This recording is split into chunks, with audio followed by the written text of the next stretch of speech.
authorities done enough to meet the young people at their point of need? My guest this evening, Youth Sports and Child Development Minister, Mr. Emmanuel Mulenga. Sir, welcome to the program. Thank you very much. Good evening, Mr. Zulu, and good evening, viewers. Well, the most pronounced part of your ministry is sports, but I want you to just explain, what does your ministry cover? It's youth, sports, and child development. Okay, my ministry is a ministry of youth, sport, and child development. It looks in the welfare of children. It also looks in the welfare of youths, as well as sport. You did indicate that we have a population of 4 million youths. According to the labor census, which was done in 2018 by our departments, it indicated that apparently we have got 6 million youths who are above the age of 15 and below the age of 35. So our duty is to make sure that we create a conducive environment for the youths as well as the children, who comprise 42% of the population of Zambia. 42% of the population of Zambia are children, and 37% of the population of Zambia are youths. And the rest, which is about 18%, are individuals above the age of 35. Now, this month, I think this is your month, Minister. The nation has once again awoken to the reality that young people are not getting what they deserve. If at all they're getting anything, it's not adequate. And we saw this come through protests. We had protests which I know we're going to detail with that. But let's look at what the protest was all about. Are the concerns from the young people justified? Okay.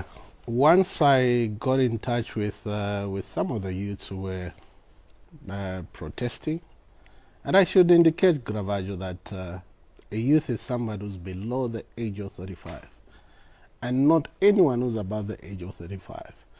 If you look at the protests which were done on social media and other platforms, I'll tell you that some are not youths.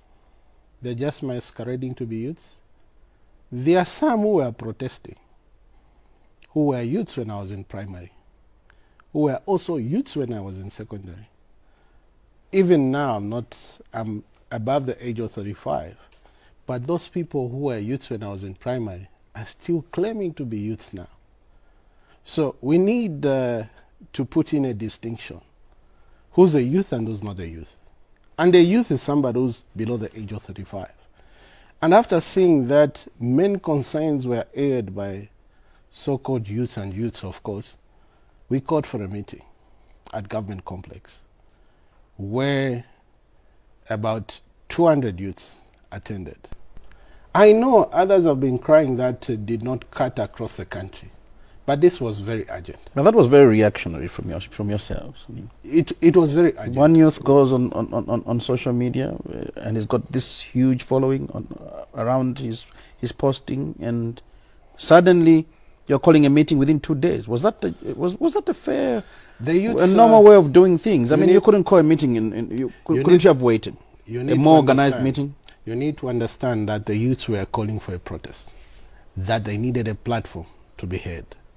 And it's our responsibility to create a platform for the youths. If they go on the streets to throw stones and demonstrate, who's going to hear them? No minister is found on the streets. No minister is found in the bush. And there is a minister. Is that because you've grown up or probably been oriented to believe the youths must come to your office? You cannot follow them to the bush.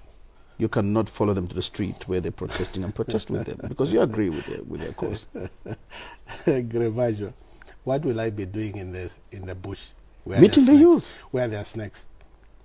There is a structure which has been created by the Constitution of Zambia. My office is a constitutional office. So since it's a constitutional office, I should operating according to the Constitution and the defined laws of this country. There's a structure which has been created. That's the Ministry of Youth, and under the Ministry of Youth, we have other departments as well as other organizations who interact very closely with the youth. So every youth should use this structure. Remember that when we are growing up, for us to when we go wrong, our parents used to beat us as a way of punishment and as a way of correcting us. But now, we don't beat our children. We engage them. There is a change in the way we approach things. When our parents were fighting for independence, they used to go to protest and go to the streets. But why should youth go to the streets? When there are organizations, when there is a ministry which is responsible for them, why not engage the ministry? Air their views. Look at what they did. We called for a meeting. They came for a meeting. They put across what they needed to be attended to. We compiled that, presented to cabinet, and His Excellency the President, he has started actually responding to the needs which the youths put across. One of them was lack of unemployment. They need to be empowered financially. Yesterday, when on Thursday, when the President was making pronouncements, he did indicate that we have set aside 30 million kwacha for artists. That's not it all. The President is actually looking at other empowerments, because there are many issues which have been raised by the. Well, before we get into the issues, I wanted to address these issues. These are the concerns that have come through. There's a group that initially was like pioneering this debate, called out the issues. You called a meeting, which was at short notice, and they told you it was at short notice, but you went ahead. And now there's a question: what kind of youths attended your meeting? Were they ruling party youths? Were they picked from intercity? How did you come up with this group of youths to come and attend that conference? Okay, I need to tell you that we have got the Youth National Sports Council, which interacts with the youth across the country. And when we called for this meeting, the Youth Council, National Council, looked at the database and looked at the civil society leaders and youth activists, who are youths for that matter, and not someone who's 50 years. Someone who's a youth leading fellow youths. They looked at the database and they made sure that from the Copper Belt, they called in 4. From Eastern Province, they called 4. From Central Province, they called 4. And the rest were called from universities, colleges, as well as other training centers, like skills training centers, and those who are not in school or. That notice, Minister, was less than 3 days. It wasn't less than 3 days. The communication was done on a Monday, and the meeting was held on a Friday. And you did expect the youth to mobilize themselves from Eastern Province? Yeah, because we provided transport. We provided transport. We gave them transport refunds. For those who didn't have transport, we told our provincial coordinators to provide transport. Those who were able to provide transport and made it to come to the meeting, we refunded them their transport cost. By your standards, you would say the meeting was well represented. It was representative of all the youths in the country. It wasn't all the youths in the country, but we should. But they had representation. We should remember, Gravajo, that the problems faced by the youth in Lusaka, it's similar to the problem faced by the youth on the Copper Belt. Countrywide, the youths are crying for levels of unemployment and inclusiveness in the governance system. Their language is the same. So actually, it's not the first and the last meeting to be held. I should remind you that in March this year, 2020, His Excellency the President hosted an INDAP at Mlungush Conference Center. That is just 2 months ago. And they presented these issues before them. I mean, that was a well representation of all the youths across the country, because equal number was drawn from all the 10 provinces to come and sit with the head of state and speak with the head of state and present their issues. They did present their issues, and these issues is actually attending to them. That's why, even before they protested, he instructed Ministry of Livestock and Fisheries to speed up the process of empowerment towards fish farming. Just fish farming alone has a tune of 29 to 30 million dollars, US dollars. And 30% of that money is for the youths. 30% of $30 million, it's $9 million. $9 million translated into kwacha, it's over 70 million kwacha to go into fish farming and value addition. So what should the youths do since there is this money? What the youths are supposed to do is to do a bankable document. If they are unable to do a bankable document, that's the reason to why we have got National Youth Council, which will help them come up with a bankable document. It's our responsibility as the Ministry of Youth to make sure that we pass on these documents to Ministry of Livestock. It's our responsibility to make sure that those youths who are passing through our institution are empowered. If there is a challenge, we engage the youths. We engage Ministry of Livestock, sit down with them and find a win-win situation so that youths are empowered. We should, I should state that we have a deficit of 40,000 metric tons of fish in this country. Much of that fish is being imported out of this country. When there's a challenge, there's an opportunity for a business. So you should use this as an opportunity for business. There is already a ready market for fish. Why go to the streets and protest? Minister, I did ask you whether you were listening to the youths. I think you're not. Why do you say so?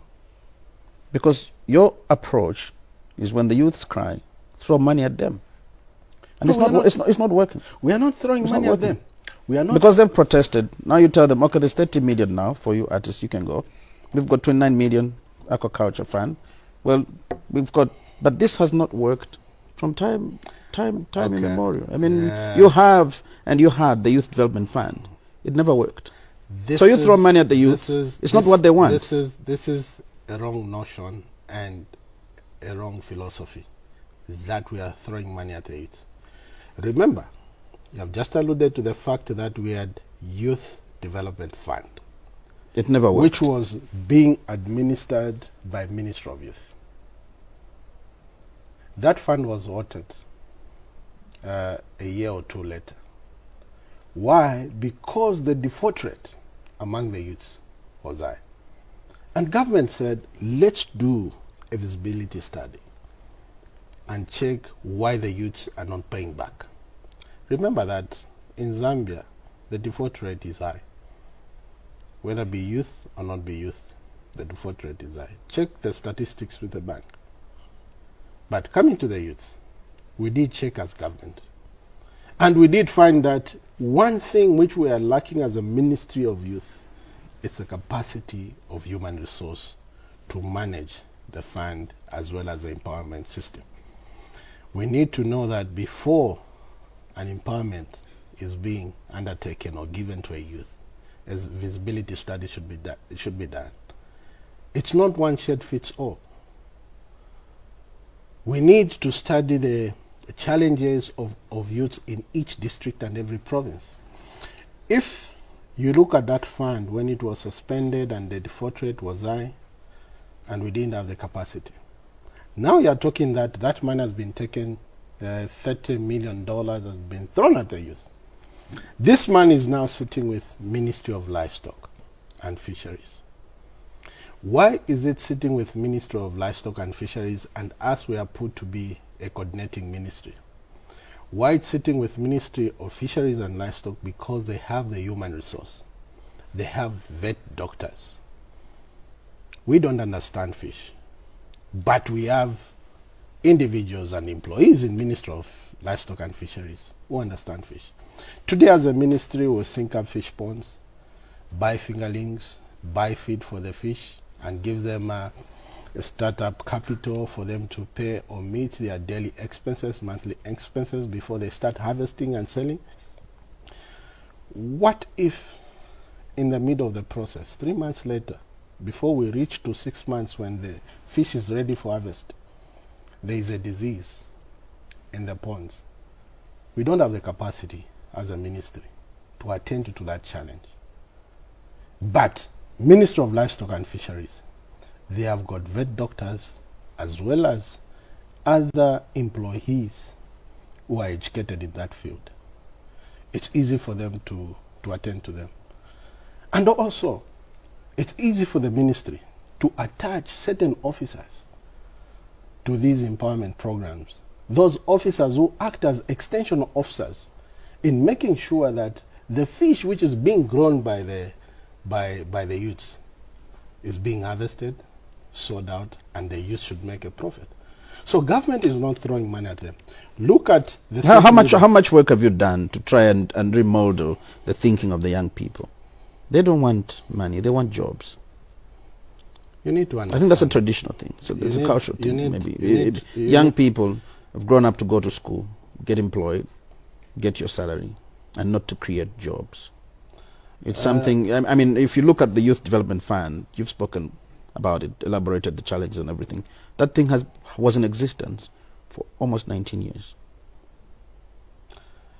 The fruits are nothing to talk about, and that should give you a hint of where we're going. You will give them the aquaculture fund. How do you expect them to succeed if they don't have the capacity?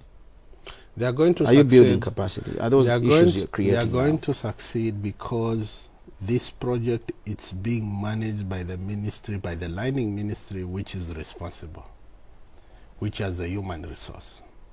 The job of the Ministry of Livestock and Fisheries is to make sure that it equips the youth with skills on how to keep fish. It's not rocket science in keeping fish. You should just have a business acumen. And you are saying that many youths went to school so that they can have a white-collar job. I should tell you, Grevajo, that the many youths who finish school have never been employed, have employed themselves. I should remind you that a week or two ago, His Excellency the President visited the dumping site. And we met a young youth who said that, I used to pick plastics from this dumping site. From picking plastics, I now drive. He drives, he has built a house, and he has employed 4 graduates. And he said he is just a grade 9 failure. He has got the business acumen, but he needs a startup capital, and he also needs skills to help him run the business.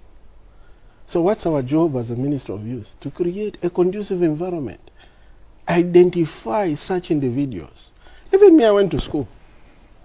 The first white-collar job I've had in my life is to be a member of parliament and to be a minister. I started business when I was 14 years. From the time I was 15, I never knew how it felt to your parents to buy clothes for you or buy uniforms for you. I used to buy for myself. University studies which I've done, I sponsored myself. I wasn't looking for a white-collar job. Do you believe, though, that we still have to teach the young people to go and create the jobs? If that wasn't the case, I mean, your money at CEC would have been taken up by now. The 30% would have all been gone. It's not that youths need to be taught.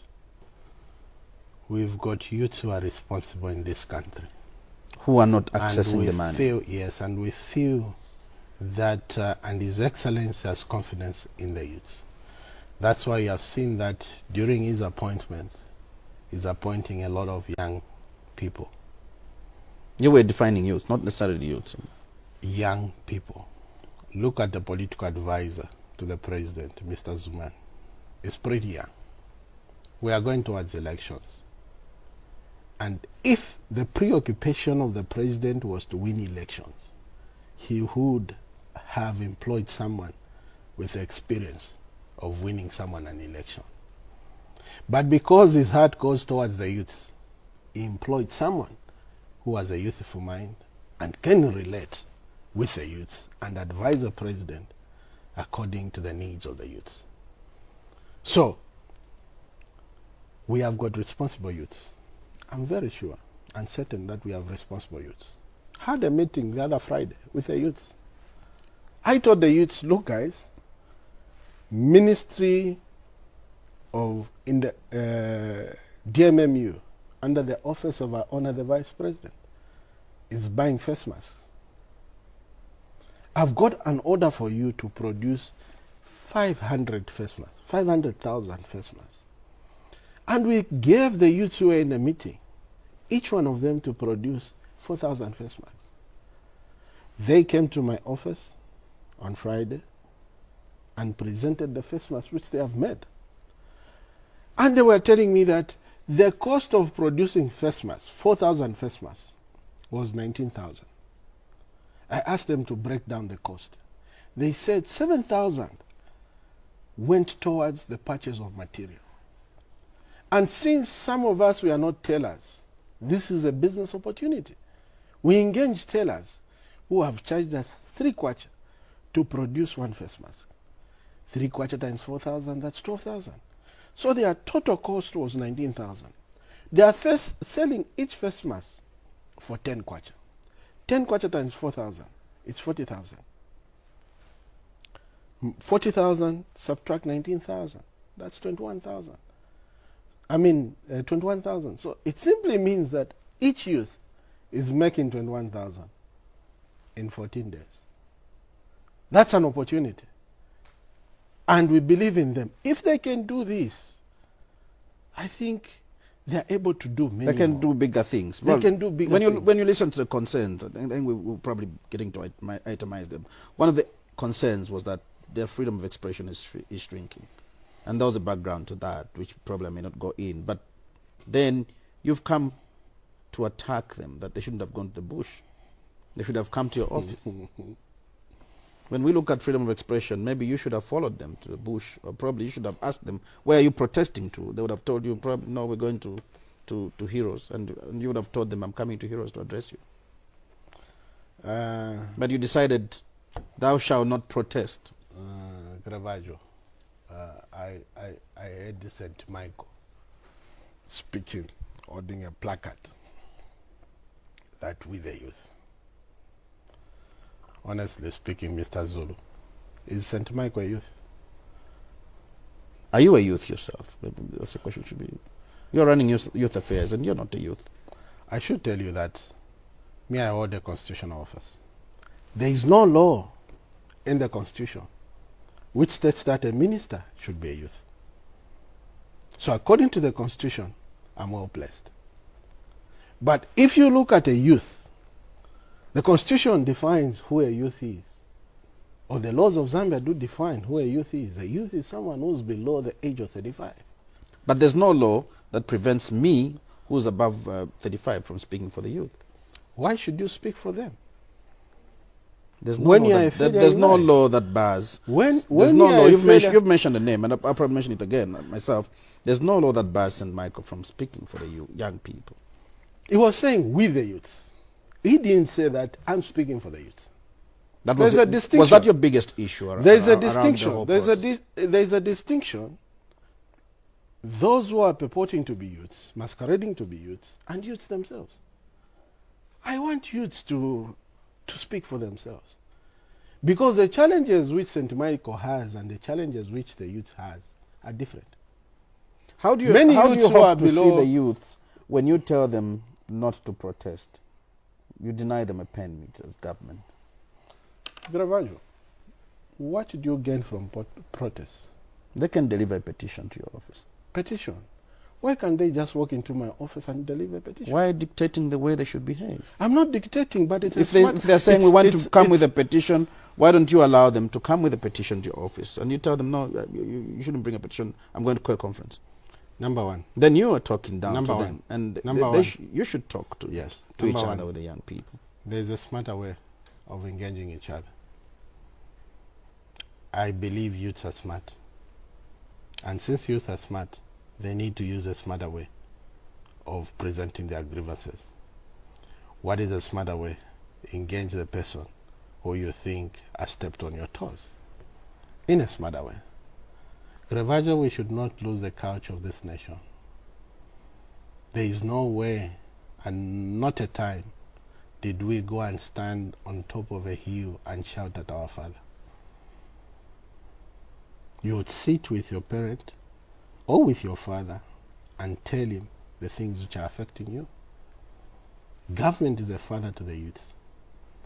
They need to engage the ministry or the government accordingly in a smarter way. I believe, I've no doubt in my mind. Who decides what is who decides what is smart? What's a smart way? I've no doubt in my mind that the youth are smart, and they should just engage in a smart way. That's number one. Number two, those who went to the bush, many of them are not youths.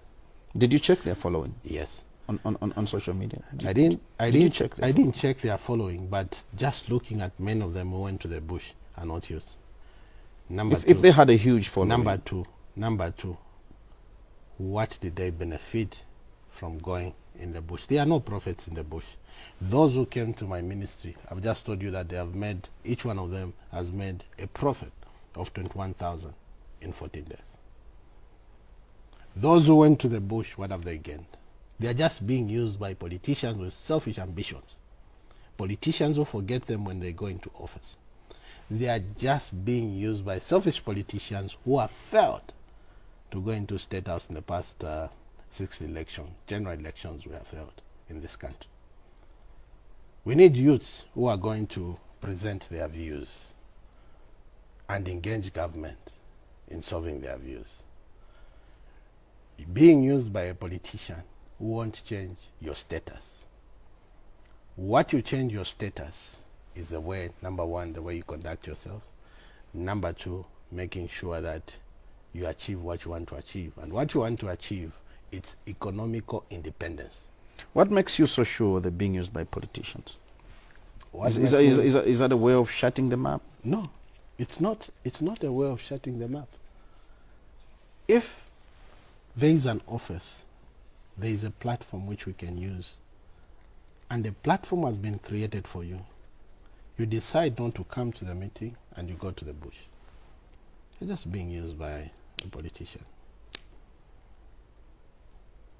What will it change? What you're crying for, it's economical independence. You've gone into a panic as government over the issues raised by the youth. No, we've seen in the recent past. And I mean, you called a meeting immediately that the videos went viral about the youths complaining. Suddenly, we've seen the Minister of Information hold regular meetings with the young people. We saw you with other ministers at the ministry holding meetings to see and empower young people. Now there's a 30 million down for the youths. Now we've also heard DMME also announced that 75% of various contracts are for the youth. All these things and where have they been? Where have all these issues been? It's not a panic. Remember Grevaggio, that when it's a reaction? No. Use a polite word. No. It's not a reaction. It's not a reaction. Number one. It was planned?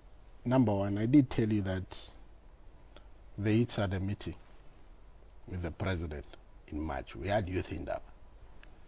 When was the Aqua Fund introduced?